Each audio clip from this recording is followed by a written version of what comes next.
Welcome to football Alchemist. അപ്പോൾ നമുക്ക് discuss ചെയ്യാനായിട്ടുള്ളത് FSGനെ കുറിച്ചും ലിവർപൂളിനെ കുറിച്ചുമാണ്.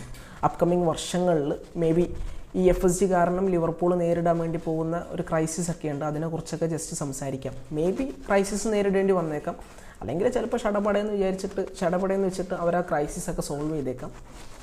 ഹൈപ്പോത്തറ്റിക്കലാണ്, ചിലപ്പോൾ അവർ വലിയൊരു ക്രൈസിസിലേക്ക് പോകാനുള്ള സാധ്യതയുണ്ട്. നമുക്ക് സംസാരിച്ച് വരാം. അപ്പോൾ നമുക്ക് നിലവിലെ ലിവർപൂളിൻ്റെ ബാക്ക് ലൈനിൽ നിന്ന് തുടങ്ങാം. അവിടെ വാൻ ഡൈക്ക് ഉണ്ട്, കൊനാട്ടെ ഉണ്ട്, ഗോമസ് ഉണ്ട്, ക്വാൻസെ ഉണ്ട്. ഇത്തരത്തിലുള്ള 4 പ്ലേയേഴ്സ് അവിടെ ഉള്ള കാര്യമായിട്ട്. ഇതിൽ കൊനാട്ടേൻ്റെ അവസ്ഥ നമുക്കറിയാം, ഇഞ്ചുറി ഇഷ്യൂസ് വരാറുണ്ട്, ഫിറ്റ്നസ് പ്രശ്നങ്ങൾ വരാറുണ്ട്. പലപ്പോഴും ഫിറ്റ് അല്ലാത്ത കൊനാട്ടേനെ ഫോഴ്സ് ചെയ്ത് സ്റ്റാർട്ട് ചെയ്യിപ്പിക്കേണ്ട അവസ്ഥ ആർനെ സ്ലോട്ടിന് വന്നിട്ടുണ്ട്. അതൊരു ഗതികേടാണ്. ഓക്കെ, പിന്നെ ഗോമസ് നിലവിൽ ഇഞ്ചേർഡ് ആണെന്നാണ് കേൾക്കുന്നത്. ക്വാൻസിനെ ഒട്ടും വിശ്വസിക്കാൻ പറ്റാത്ത ഒരു അവസ്ഥയിലേക്ക് എത്തിയിട്ടുണ്ട്. പിന്നെ ഉള്ളത് DM ആയിട്ടുള്ള എൻഡോ ആണ്. എൻഡോ പലപ്പോഴും വന്ന് CB കളിക്കാറുണ്ട്. ഈ ഒരു സീസണിൽ ഗ്രാവൻ ബാച്ചിനെ വെച്ചിട്ട് ആർനെ സ്ലോട്ടിന് സെൻറ്റർ ബാക്ക് കളിപ്പിക്കേണ്ടി വന്നിട്ടുണ്ട്. അപ്പോൾ വാൻഡൈക്ക് മാത്രമാണ് അവിടെ പ്രോപ്പറായിട്ട് നിന്ന് CB കളിക്കുന്നുള്ളൂ. ബാക്കിയുള്ള വാൻഡൈക്കിന് ഒരു പാർട്ട്ണർ ഇല്ല ശരിക്കും പറഞ്ഞാൽ. കൊനാട്ടെ ഉള്ളപ്പം സൂപ്പറാണ്, ഒരു രക്ഷയില്ല. പക്ഷെ കൊനാട്ടെ അവൈലബിൾ അല്ലെങ്കിലോ പ്രോപ്പറായിട്ട് അവർക്ക് അവിടെ വിശ്വസിച്ച് CB കളിപ്പിക്കാൻ പറ്റുന്ന ഒരാളില്ല. ഇഞ്ചുറി പ്രശ്നങ്ങളും ഇത്തരത്തിലുള്ള ഫിറ്റ്നസ് ഇഷ്യൂസും കാര്യങ്ങളൊക്കെ വരുന്നതുകൊണ്ട്. അപ്പം ഈ ജനുവരി വിൻഡോ തുറന്നിട്ട് ഇത്ര കാലമായി, എന്തുകൊണ്ട് ലിവർപൂൾ പോയിട്ട് ഒരു സെൻട്രൽ ബാക്കിനെ നേരത്തും കാലത്തും സൈൻ ചെയ്യുന്നില്ല? നമുക്കറിയാം, റൂമേഴ്സ് ഒന്നും കേൾക്കണ്ട. ലിവർപൂൾ കാര്യത്തിൽ റൂമേഴ്സിൻ്റെ ഒന്നും ആവശ്യമില്ല. അവർ പെട്ടെന്ന് പോയി സൈൻ ചെയ്ത് കൊണ്ടുവരും. ഒറ്റ രാത്രി കൊണ്ട് വേണമെങ്കിൽ ഒഫീഷ്യൽ അനൗൺസ്മെൻറ്റും നടത്തും. അത്തരത്തിലുള്ളൊരു സൈഡാണ് ലിവർപൂൾ എന്ന് പറയുന്നത്. അവരുടെ സ്പോർട്ടിംഗ് സൈഡിലുള്ള ആളുകളൊക്കെ അങ്ങനെയാണ് കാര്യങ്ങളൊക്കെ ചെയ്യാറുള്ളത്. പക്ഷേ നമ്മൾ നിലവിൽ നോക്കുവാണെങ്കിൽ ഈ വിൻഡോ തുറന്നിട്ട് ഇത്ര ദിവസം കഴിഞ്ഞു. ഇത്രയും ദിവസങ്ങളിടയിൽ ഒരുപാട് ക്രൂഷ്യലായിട്ടുള്ള മാച്ചുകളാണ് കടന്നു പോകുന്നത്. അപ്പോൾ ഈ മാച്ചുകളിലൊക്കെയാണ് ഗ്രാവൻ ബാച്ചിനെ വെച്ച് CB കളിപ്പിക്കേണ്ടി വരുന്നത്, എൻഡോനെ വെച്ച് CB കളിപ്പിക്കേണ്ടി വരുന്നത്, ഫിറ്റല്ലാത്ത കൊനാട്ടിനെ സ്റ്റാർട്ട് ചെയ്യിപ്പിക്കേണ്ടി വരുന്നത്. അപ്പം എന്താ ദ ക്രൈസിസ് ഈസ് റിയൽ. അവിടെ ശരിക്കും ഒരു ക്രൈസിസാണ് ഉള്ളത്. എന്നിട്ടും അവർ ഇതുവരെ ഒരു സെൻറ്റർ ബാക്കിനെ അവിടെ സൈൻ ചെയ്തിട്ടില്ല. സെൻറ്റർ ബാക്കിനെ സൈൻ ചെയ്യാതെ ഒരു ലീഗ് അടിക്കുക എന്ന് പറഞ്ഞു കഴിഞ്ഞാൽ it's going to be really difficult. കാരണം അവരുടെ ആ ഒരു ഡിഫൻസ് ലൈന് നിൽക്കുന്നത് ഒരു നെടുന്തൂണിൻ്റെ മേലെ. വാൻഡൈക്ക് ഒന്ന് ഇഞ്ചുറായിട്ട് പുറത്ത് പോയി കഴിഞ്ഞാൽ, ഇഞ്ചുറി ഒന്നും വരാതിരിക്കട്ടെ, ഇഞ്ചുറായിട്ട് പുറത്ത് പോയി കഴിഞ്ഞാൽ, അല്ലെങ്കിൽ ആൾക്കൊരു സസ്പെൻഷൻ കിട്ടിക്കഴിഞ്ഞാൽ ഈ ലിവർപൂൾ എന്ത് ചെയ്യും? ഒരു രക്ഷയില്ല. വാൻഡൈക്കിൻ്റെ മേലെയാണ് ആ ഒരു ഡിഫൻസ് ലൈൻ പിടിച്ച് നിൽക്കുന്നതെന്ന് പറയുന്നത്. അപ്പോൾ വാൻഡൈക്ക് അവിടെ ഇല്ലെങ്കിൽ ഓഫ് കോഴ്സ് കൊനാട്ടെ ഉണ്ടെങ്കിൽ കൊനാട്ടെ പോലും കാര്യമായിട്ട് സഫർ ചെയ്യും. വാൻഡൈക്കാണ് അവരുടെ നെടുന്തൂണെന്ന് പറയുന്നത്, ഡിഫൻസിലെ പില്ലാർ എന്ന് പറയുന്നത്. ഓക്കെ, അപ്പോൾ അദ്ദേഹത്തിന് പ്രോപ്പറായിട്ട് ഒരു സെൻറ്റർ ബാക്ക് അല്ല, 2 CBs അവിടെ വരണം. ആ 2 CBസിനെയും എത്തിച്ചു കൊടുക്കാൻ വേണ്ടി ഇതൊരു FSGക്ക് കഴിഞ്ഞിട്ടില്ല. സമ്മറിൽ കഴിഞ്ഞിട്ടില്ല, ജനുവരിയിലും കഴിഞ്ഞിട്ടില്ല. നമ്മൾ ജനുവരി മാത്രം എടുക്കണ്ട, സമ്മർ എടുക്കാമല്ലോ. നമ്മൾ ലിവർപൂളിനെ കുറിച്ച് ഇങ്ങനെ സംസാരിക്കാൻ കാരണം എന്താ വെച്ച് കഴിഞ്ഞാൽ, ലിവർപൂൾ എപ്പോഴും ട്രോഫി അടിക്കണം എന്ന് പറയുന്ന ഒരു അംബീഷനിൽ കളിക്കുന്ന ടീമാണ്. ഞങ്ങൾക്ക് ടോപ്പ് 4 അടിക്കണം, ഞങ്ങൾക്ക് ടോപ്പ് 6 അടിക്കണം, ടോപ്പ് 10 എത്തണം. ഇതൊന്നുമില്ലല്ലോ ലിവർപൂളിൻ്റെ അംബീഷൻ. അവരെല്ലാ സീസണും വരുന്നത് എങ്ങനെ പ്രീമിയർ ലീഗ് അടിക്കാം എന്നുള്ളൊരു അംബീഷനോടെയാണ്. അപ്പം അത്തരത്തിലുള്ള ഒരു അംബീഷൻ ഉള്ള ക്ലബ്ബ് നേരത്തും കാലത്തും പ്ലെയേഴ്സിനെ ഇറക്കിയിട്ട് അതിൻ്റേതായിട്ടുള്ള കാര്യങ്ങൾ നടത്തണം. പക്ഷേ അതിനിവിടെ FSG തയ്യാറാവുന്നില്ല എന്നുള്ളതാണ്. ഒരു ടീം, നമ്മൾ എപ്പോഴും ഒരു ഡയലോഗ് പറയാറുണ്ട്, attack wins you the game, defence wins you the titles. അപ്പം ഡിഫൻസാണ് ഏറ്റവും ഇമ്പോർട്ടൻ്റ് ആയിട്ടുള്ള കാര്യം. ലിവർപൂൾ പോലെ ഇത്രയും അംബീഷ്യസ് ആയിട്ടുള്ളൊരു ക്ലബ്ബിൽ ലാസ്റ്റ് ഒരു CB സൈനിങ് വന്നത് എപ്പോഴാണ് അറിയും? ഇബ്രാഹിം കൊനാട്ടെയാണ്. വന്ന സമയം 2021-22 എങ്ങാനും ആണ്. അതിനുശേഷം അവർ പ്രോപ്പറായിട്ടുള്ളൊരു സെൻറ്റർ ബാക്കിനെ സൈൻ ചെയ്തിട്ടില്ല. അതും തന്നെ മനസ്സിലാക്കാം എന്താണ് FSGക്ക് ഈ ടീമിനോടുള്ള ആറ്റിറ്റ്യൂഡ്, അല്ലെങ്കിൽ FSG എത്രത്തോളം അംബീഷ്യസ് ആണ്. ലിവർപൂളിലെ മാനേജർ അംബീഷ്യസ് ആണ്, പ്ലെയേഴ്സ് അംബീഷ്യസ് ആണ്, അവർ ഫൈറ്റ് ചെയ്യുന്നുണ്ട്, അവർക്ക് മെൻറ്റാലിറ്റി ഉണ്ട്, എല്ലാം ഉണ്ട്. പക്ഷെ അതിൻ്റെ ഒരു 1000-1 പോലും ആ ഓണേഴ്സ് കാണിക്കുന്നില്ല എന്നുള്ളത് ഭയങ്കര സങ്കടം ഉണ്ടാക്കുന്ന ഒരവസ്ഥയാണ്. ഓക്കെ, അപ്പം ഒരു CB ഇല്ല. ഇപ്പോൾ ശരിക്കും അവിടെ ക്ലോപ്പ് അത്ര കാലം സർവൈവ് ചെയ്തതിൻ്റെ കാരണം എന്താ? അത് ക്ലോപ്പ് ആയതുകൊണ്ടാണ്. ക്ലോപ്പിനുള്ള പ്ലെയേഴ്സിനെ വെച്ചിട്ട് എങ്ങനെ ഔട്ട്പുട്ട് ഉണ്ടാക്കാം എന്ന് കൃത്യമായിട്ട് അറിയാം. ക്ലോപ്പ് അതിൻ്റെ ആശാനാണ്. ക്ലോപ്പിനെ പ്രോപ്പറായിട്ട് FSG ബാക്ക് ചെയ്തിട്ടില്ല, സത്യമാണ്. പക്ഷേ ക്ലോപ്പ് അവിടെ വർക്ക് ചെയ്തു. ക്ലോപ്പിൻ്റെ ലെവലിൽ ഒരു ടീമിനെ ഉണ്ടാക്കി, കിട്ടിയ പ്ലെയേഴ്സിനെ വെച്ചിട്ട് മൂപ്പരെ മാക്സിമം ഔട്ട്പുട്ട് പിഴിഞ്ഞെടുത്ത് അങ്ങനെ UCL അടിച്ചു, പ്രീമിയർ ലീഗ് അടിച്ചു, വേറെയും ട്രോഫീസ് അടിച്ചു. അത് ക്ലോപ്പിന് മാത്രം പറ്റുന്നൊരു സംഗതിയാണ്. പക്ഷെ ക്ലോപ്പിൻ്റെ സമയത്ത് വേറൊരു മാനേജർ ആയിരുന്നെങ്കിലും ഓഫ് കോഴ്സ് അവിടെ സഫർ ചെയ്തേനെ. ചിലപ്പോൾ വലിയ ക്രൈസിസിലേക്ക് ലിവർപൂൾ കൂപ്പ് കുത്തിപ്പോയേനെ. കാരണം ഓണേഴ്സ് ആയിട്ടുള്ളത് FSG ആണ്. ഒരു CBനെ നേരത്തും കാലത്തും എത്തിച്ചു കൊടുക്കാൻ പറ്റാത്ത ഒരു മാനേജ്മെൻറ്റാണ്. ഓക്കെ, പിന്നെ നമ്മൾ നോക്കുകയാണെങ്കിൽ 600 മില്യൺ പ്ലസ് ഈ പെപ് ഗോർഡിയോള ഇറയിൽ മാഞ്ചസ്റ്റർ സിറ്റി സെൻട്രൽ ബാക്കുകളുടെ മേൽ ഡിഫൻസിൻ്റെ മേലെ സ്പെൻഡ് ചെയ്തിട്ടുണ്ട്. പക്ഷേ നമ്മൾ ലിവർപൂളിൻ്റെ കേസിൽ വരികയാണെങ്കിൽ ഈ ക്ലോപ്പ് എറ പ്ലസ് സ്ലോട്ട് എറയിൽ അവരാകെ ഡിഫൻഡേഴ്സിൻ്റെ മേലെ സ്പെൻഡ് ചെയ്തിട്ടുള്ളത് ഏകദേശം 150 മില്യൻ്റെ അടുത്ത് മാത്രമേ ഉള്ളൂ. അപ്പം എന്താ ഒരു 4 ഇരട്ടിൻ്റെ ഡിഫറൻസാണ് കാണുന്നത്. ആ 4 ഇരട്ടിൻ്റെ ഡിഫറൻസ് കാരണം എന്തൊക്കെ നേട്ടങ്ങളാണ് സിറ്റിക്ക് ഉണ്ടാക്കാൻ പറ്റിയത്? അവർ മൾട്ടിപ്പിൾ പ്രീമിയർ ലീഗ് ട്രോഫീസ് അടിച്ചു, പ്ലസ് അവർ ചരിത്രത്തിൽ ആദ്യമായിട്ട് UCL അടിച്ചു. ഒരു ചാമ്പ്യൻ ക്ലബിൻ്റെ ഒരു സൈനാണത്. നേരത്തും കാലത്തും ഇൻവെസ്റ്റ്മെൻറ്റ് നടത്തുക, പ്ലെയേഴ്സിനെ കൊണ്ടുവരിക. അത് ഇവിടെ FSG നടത്താൻ തയ്യാറാവുന്നില്ല. ഞാനിപ്പോൾ ജസ്റ്റ് ഡിഫൻസിൻ്റെ കേസ് മാത്രമാണ് പറഞ്ഞത്. അപ്പോൾ സെൻട്രൽ ബാക്കിൽ ഇപ്പോഴും അവർ ഭയങ്കര ക്രൈസിസിലാണ് മുന്നോട്ട് പോകുന്നത്, ആളില്ലാത്തതുകൊണ്ട്. ഓക്കെ, ഇനി നമ്മൾ ആ വിങ് ബാക്ക് ഏരിയസിലേക്ക് പോവുകയാണെങ്കിലോ, റൈറ്റ് ബാക്ക് വിട്, അവിടെ ഇപ്പോൾ അർണോൾഡ് ഉണ്ട്, അതുപോലെ തന്നെ ബ്രാഡ്ലി ഉണ്ടെന്ന് വിചാരിക്കാം. അതേപോലെ ലെഫ്റ്റ് ബാക്ക് ഏരിയാസിൽ വരുന്ന സമയത്ത് അവിടെ ആരൊക്കെയാണുള്ളത്? ഒന്ന് സിമിക്കാസ് ഉണ്ട്, പിന്നെ റോബർട്ട്സൺ ഉണ്ട്. ഈ രണ്ടാളും നമുക്ക് വിശ്വസിക്കാൻ വേണ്ടി പറ്റുന്നില്ല. റോബർട്ട്സൻ്റെ മരുന്ന് ഏകദേശം കഴിഞ്ഞിട്ടുണ്ട്, പിന്നെ സ്മിക്കാസിനും അത്ര കൺസിസ്റ്റൻ്റ് ആയിട്ട് വിശ്വസിക്കാൻ പറ്റുന്ന ഒരാളല്ല. അപ്പോൾ അവരെന്തുകൊണ്ട് അവിടെ പ്രോപ്പറായിട്ടുള്ള പ്ലെയേഴ്സിനെ കൊണ്ടുവന്നില്ല? നേരത്തും കാലത്തും എന്തുകൊണ്ട് റോബർട്ട്സനെ റീപ്ലേസ് ചെയ്തില്ല, അല്ലെങ്കിൽ സ്മിക്കാസിനെ മാറ്റിയിട്ട് അവിടെ ഒന്നുകൂടെ ടോപ്പ് പ്ലെയറെ കൊണ്ടുവന്നില്ല എന്നുള്ളത് വലിയ ചോദ്യമാണ്. പിന്നെ നമ്മൾ മിഡ്ഫീൽഡിലേക്ക് വരികയാണെങ്കിൽ ഒരു നമ്പർ 6 വേണ്ടിയിട്ട് ആ പാവം ഫാൻസ് കരയിൽ തുടങ്ങിയിട്ട് എത്ര കാലമായി. കഴിഞ്ഞ സീസണിൽ സുബിമെൻറ്റിൻ്റെ കുറേ റൂമർ അടിച്ചു വിട്ടു, ഫൈനലി സുബിമെൻറ്റി വന്നില്ല, പകരം മറ്റൊരു പ്ലെയർക്ക് വേണ്ടി പോവാം, അതിനു വേണ്ടിയും പോയില്ല. അപ്പം അവരിപ്പോൾ ലാസ്റ്റ് നടത്തിയ നമ്പർ 6 സൈനിങ് ആരാണ്? എൻഡോ ആണ്. പക്ഷേ സ്ലോട്ട് അവിടെ നമ്പർ 6 ആയിട്ട് കളിക്കാൻ പ്രിഫർ ചെയ്യുന്നത് ആരാണ്? ഗ്രാവൻ ബാച്ച് ആണ്.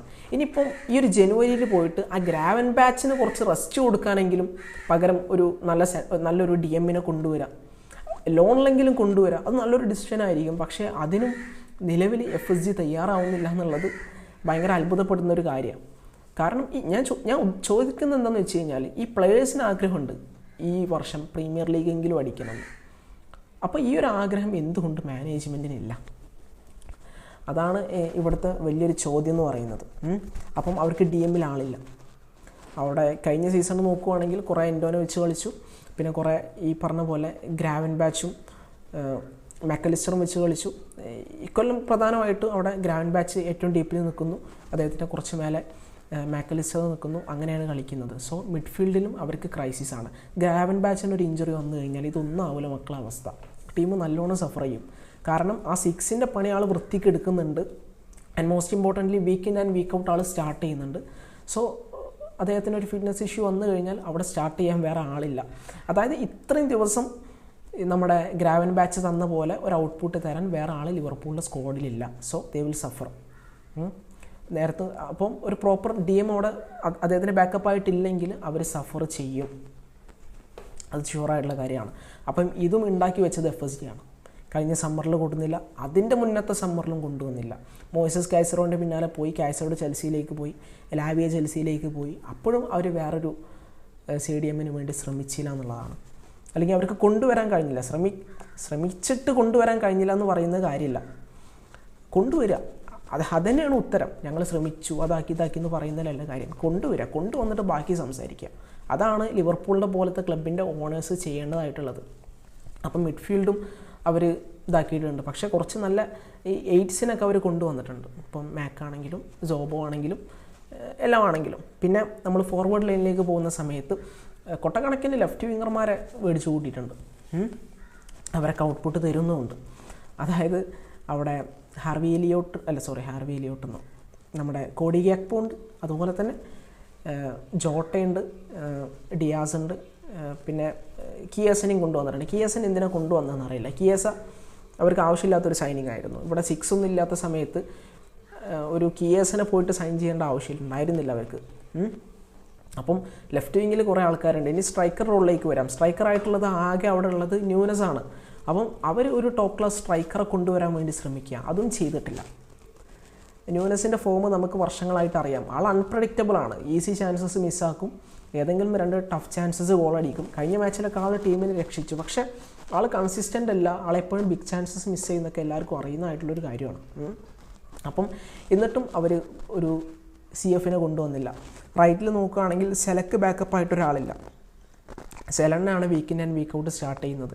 അപ്പം ഇങ്ങനെ ടോപ്പ് ഫോമിൽ കളിച്ച് പോകുന്ന സെല ഒരു മാച്ച് ഡേ 30-ന് ശേഷം ഒന്ന് ഡിപ്പായി കഴിഞ്ഞാൽ സെലനെ കുറ്റം പറയാൻ വേണ്ടി പറ്റില്ല. കാരണം സെലയ്ക്ക് തന്നെയാണ് പണി, കളിച്ചുകൊണ്ടിരിക്കുക നോൺ സ്റ്റോപ്പായിട്ട്. സോ അവിടെയും അവർക്ക് ബാക്കപ്പ് ഇല്ല. ഇതൊക്കെ ഒരു ലോങ് ടേം പ്ലാൻ ഇല്ലാത്ത, ഒട്ടും അംബീഷൻ ഇല്ലാത്ത ഒരു മാനേജ്മെൻറ്റ് ക്ലബിൻ്റെ തലപ്പത്തിരിക്കുമ്പം വരുന്ന പ്രശ്നങ്ങളാണ്. അപ്പം കഴിഞ്ഞ സമ്മറിൽ അവർക്ക് ബോധമില്ലായിരുന്നു. ഈ ജനുവരിയിൽ ഇതുവരെയും ബോധം വന്നിട്ടില്ല. അതിന് മുമ്പത്തെ സമ്മറിലും അതിന് മുമ്പത്തെ ജനുവരിയിലും അവർ വേണ്ട പോലെ ആക്ട് ചെയ്തിട്ടില്ല.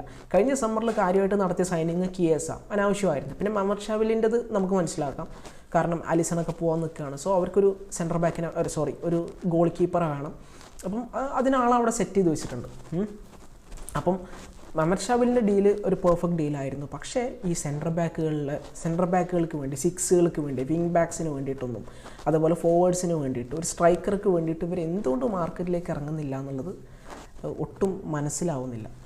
അപ്പം വലിയൊരു ക്രൈസിസാണ് അവിടെ ഉള്ളത്. അതിനെക്കുറിച്ച് ഞാൻ കുറച്ചും കൂടി ഡീറ്റെയിൽ ആയിട്ട് പറഞ്ഞുതരാം. അപ്പോൾ നമുക്ക് ഒരു കാര്യം നോക്കാം. അതായത് ഇപ്പം ലിവർപൂളിലെ കോൺട്രാക്ട് സിറ്റുവേഷനാണ്.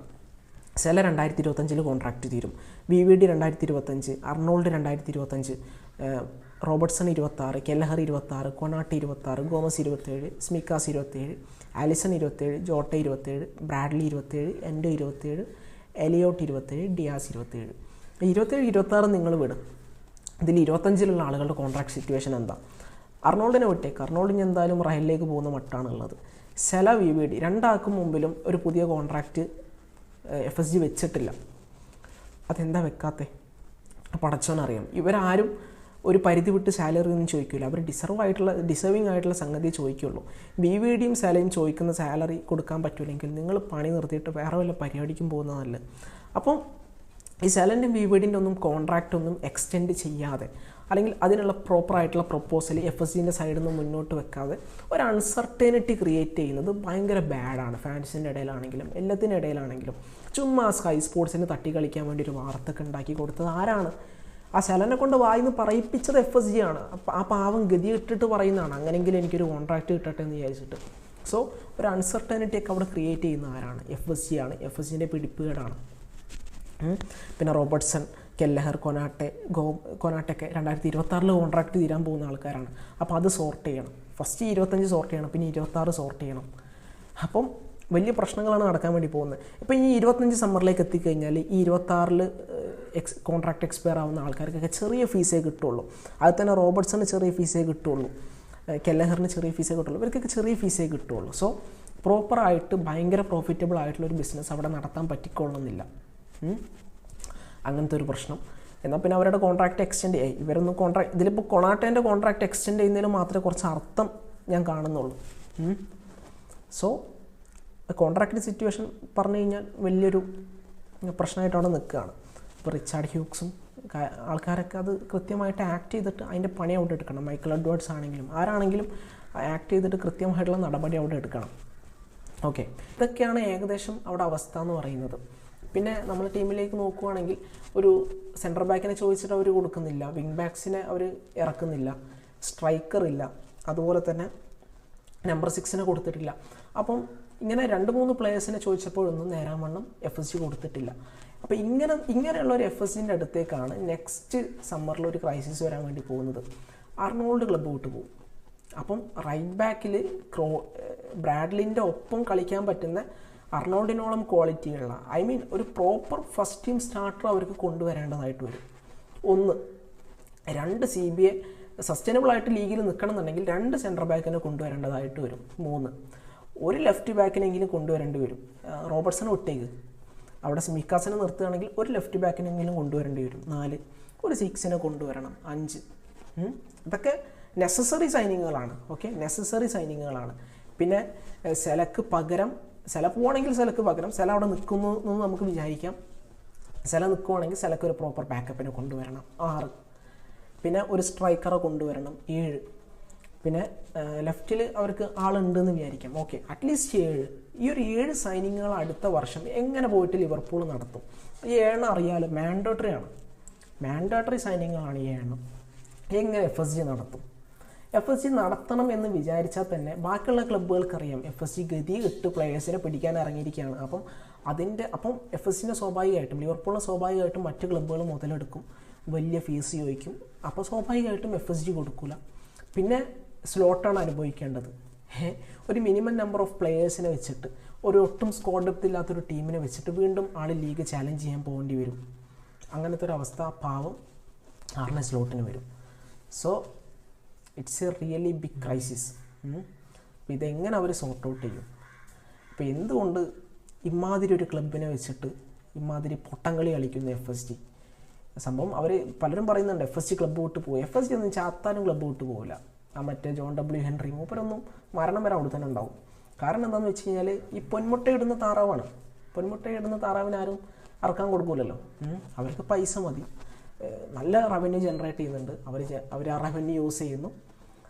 പക്ഷേ ഇതൊന്നും പ്രോപ്പറായിട്ട് ഇൻവെസ്റ്റ് ചെയ്യുന്നില്ല. എന്നിട്ടോ ഈ യാതന അനുഭവിക്കേണ്ടത്, നരകയാതന അനുഭവിക്കേണ്ടത് ആരാ? ഈ പാവപ്പെട്ട ഫാൻസാണ്.